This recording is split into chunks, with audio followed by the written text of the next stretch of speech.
Hey guys, Lexus Driver here. Now on this video, I'm gonna be talking about what I have on my screen. Uh, so yeah, obviously what I have on my screen, and also this video, I'm pretty sure that it's gonna be pretty obvious what I typed on the title of this video. Um, so this the title is called "The Good News, the Bad News, My Thoughts, and My Probabilities." Now, uh, when I heard about when I heard from the Anime Expo, of the announcement of a lot of the animes that's going to be released this year. Um, Thank God that they finally made the announcement of of the final season of Beastars Part Two.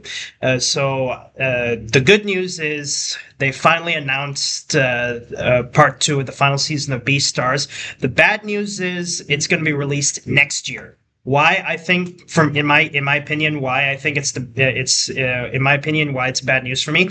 Originally, because I had a lot of I've had a lot of plans on when it comes to watching my favorite movies and TV shows. I was My original plan was I was originally gonna plan on watching the final season of Beastars, and then after that, watch the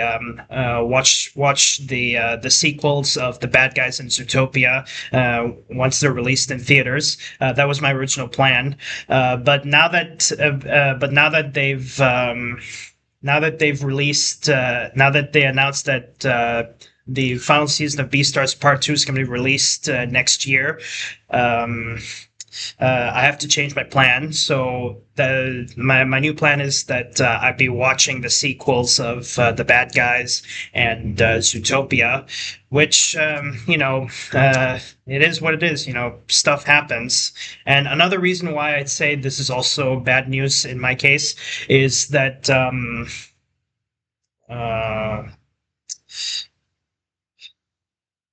I understand.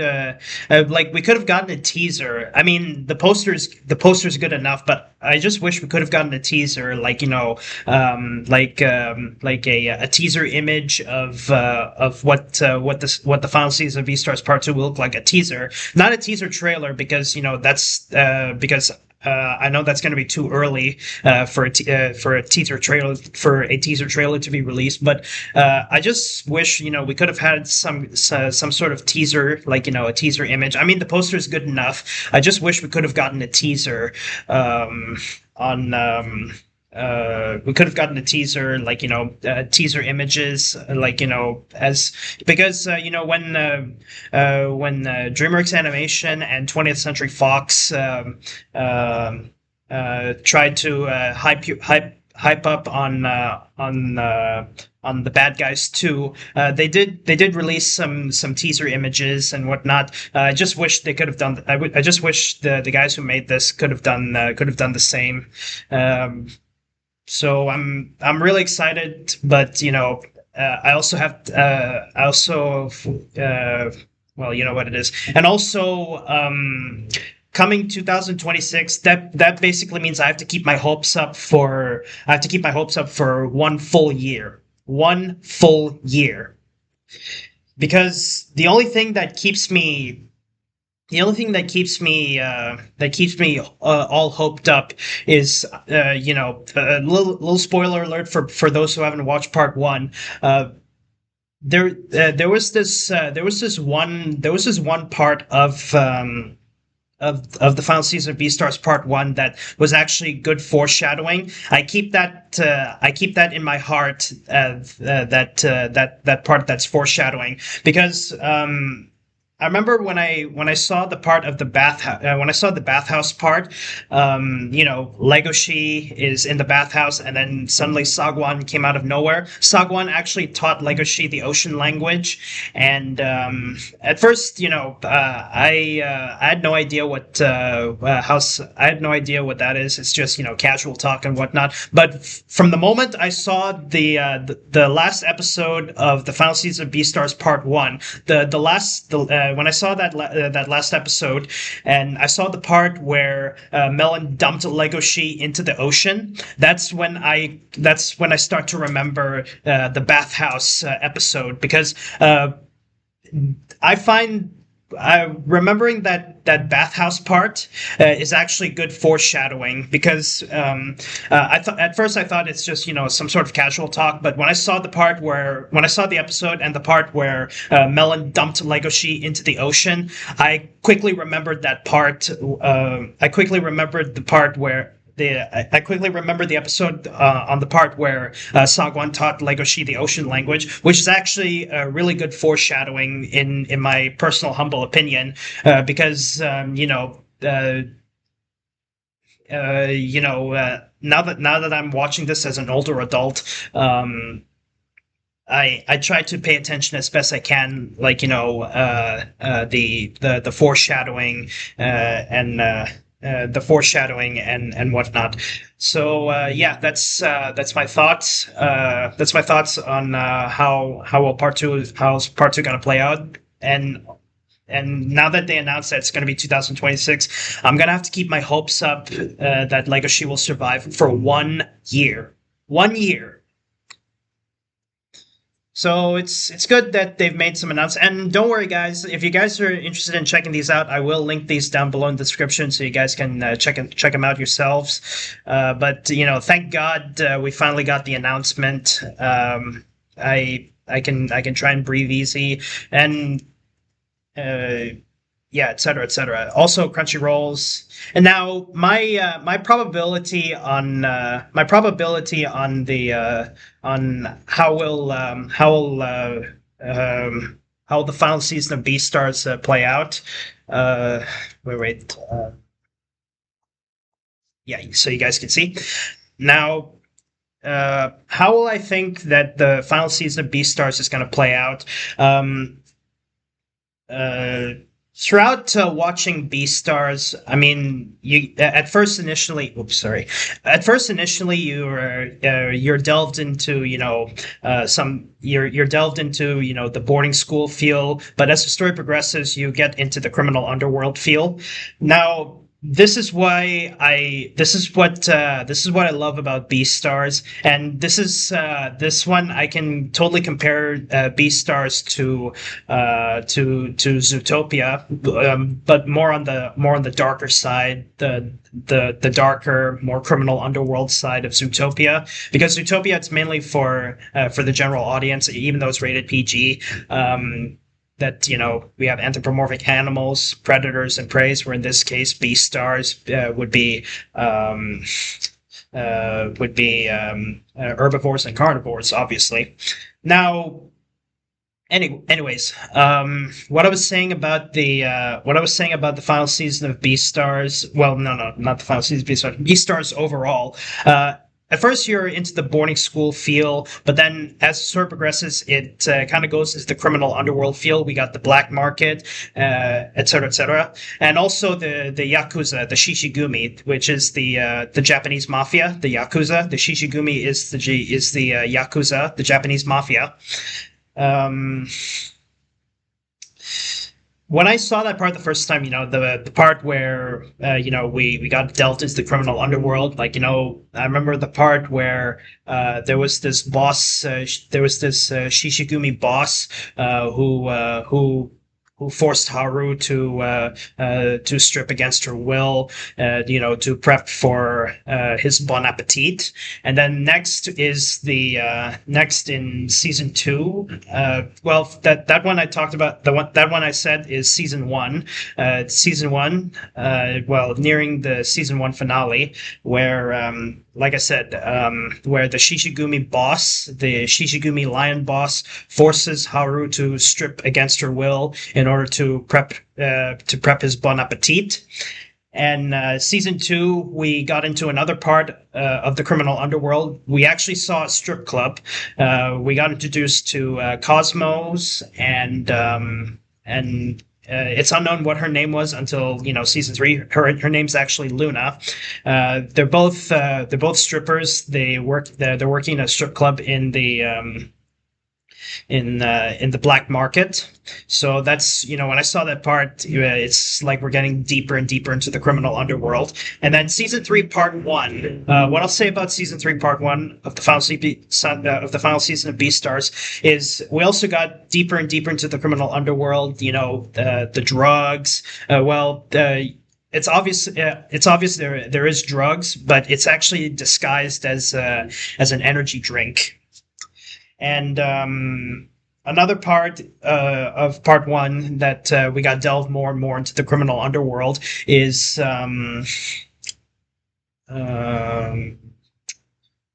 we actually saw the brothel part. Melon is actually running a brothel party. And when I saw that part, with the brothel, I knew obviously it's a brothel because there's we see Cosmos and Luna, being given to being transported to work there just for the party before they actually go back to working in the strip club. Seeing Legoshi in the tuxedo, he literally looks like Mr. Wolf from the Bad Guys, except he's wearing a three-piece, whereas Mr. Wolf, he's wearing a two-piece. And also, he's wearing a wing collar dress shirt, a wing collar tuxedo dress shirt, which is actually the most formal dress shirt you can wear in a when it comes to wearing a tuxedo, black tie, white tie. You get what I mean. And when I saw that brothel part, it's getting deeper and deeper into the criminal underworld, and it's also revealed that Legoshi, after he dropped out, he now starts working at an udon restaurant. So yeah. Anyways, that's my thoughts, and I know I kind of said a lot of spoilers. So if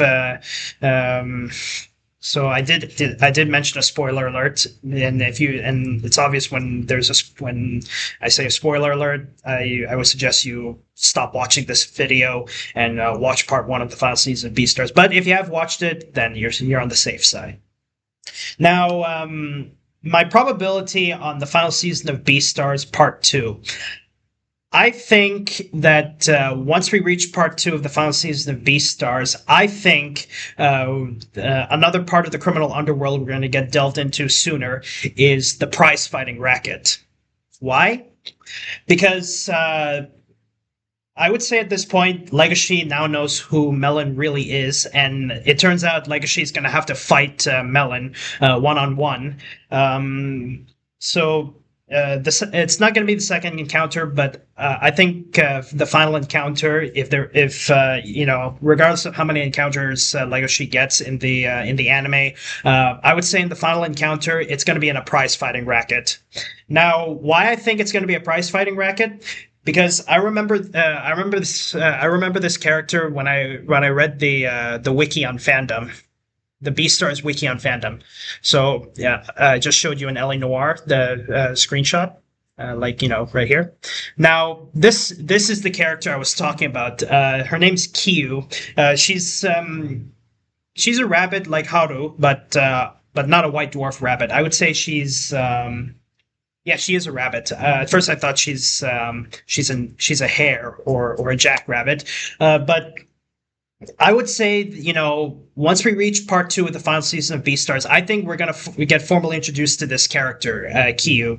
Now, regarding Cosmo and Luna from the two strippers in the previous episode and the previous season, I don't know if they're actually gonna appear in the final season of Beastars part two. It would have been cool if we actually got to see them more, but. It turns out they quit working in the strip club for their own safety. But I really hope we might get to see them again in part two of the final season of Beastars, because I feel like these characters are pretty cool and pretty much really worth exploring. Even though they're minor characters, it's pretty much very well worth to explore them. So this character Kiyu, I would say she's going to help Legacy train. But more of training in order to fight Melon. Now, what I'll say is uh, what I said about the prize fighting racket.